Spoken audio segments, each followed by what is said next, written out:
नमस्कार, बहुत स्वागत है आपका। न्यूज़ 18 का डिजिटल प्लेटफॉर्म देख रहे हैं। मैं हूं Vikas Brajesh Saxena. Iran America cease fire के बाद अब दुनिया को एक और खुशखबरी मिली है, जहां अब रूस और यूक्रेन के बीच भी सीज फायर हो गया है। हालांकि टेम्परेरी सीज फायर है ये।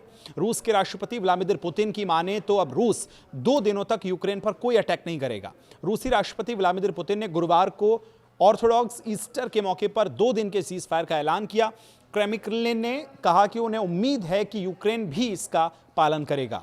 क्रेमलिन और उनके मुताबिक उनकी ओर से इस बाबत एक बयान भी जारी किया गया है। रूसी बयान में कहा गया कि ऑर्थोडॉक्स ईस्टर की आने वाली छुट्टी के सिलसिले में 11 अप्रैल को शाम 4 बजे से 12 अप्रैल को दिन खत्म होने तक सीज फायर का ऐलान किया जाता है। हम मानते हैं कि यूक्रेनी पक्ष भी रूसी संघ का उदाहरण अपनाएगा, यानी रूस के राष्ट्रपति व्लादिमीर पुतिन ने यूक्रेन में ऑर्थोडॉक्स ईस्टर के मौके पर 32 घंटे की युद्ध विराम की घोषणा की।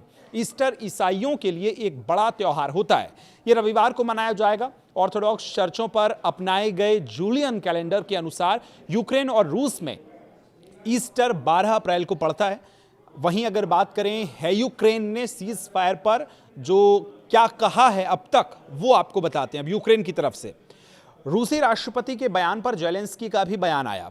यूक्रेन के राष्ट्रपति वोलोदिमीर जेलेंस्की ने रूस के फैसले पर कहा कि कीव ने बार बार ऑर्थोडॉक्स ईस्टर के दौरान युद्ध विराम का प्रस्ताव दिया है और उसी अनुसार कार्रवाई हम करेंगे। उन्होंने कहा कि यूक्रेन ने बार बार कहा है कि हम समान कदम उठाने के लिए तैयार हैं। हमने इस साल ईस्टर के दौरान युद्ध विराम का प्रस्ताव दिया था और हम उसी अनुसार अब कार्रवाई करेंगे। लोगों को एक ऐसा ईस्टर चाहिए जिसमें कोई खतरा ना हो और शांति की ओर वास्तविक कदम बढ़े। रूस के पास भी मौका है कि वो ईस्टर के बाद हमलों पर वापस ना लौटें। पुतिन का ये कदम क्यों अहम है, ये समझिए। पुतिन का ये कदम जेलेंस्की के उस प्रस्ताव के बाद आया जिसमें उन्होंने एक सप्ताह की शुरुआत में ऑर्थोडॉक्स ईस्टर के दौरान एक दूसरे की ऊर्जा संरचना पर हमले को रोकने की बात कही थी। उन्होंने कहा था कि प्रस्ताव अमेरिका के माध्यम से दिया गया था, जो मॉस्को और कीव के बीच बातचीत में मध्यस्थता कर रहा है, क्योंकि युद्ध 5वें साल में पहुंच चुका है। कब से जारी है रूस और यूक्रेन का युद्ध, ये आपको याद होगा, क्योंकि बताएं कि रूस और यूक्रेन के बीच 2022 से ही युद्ध चल रहा है।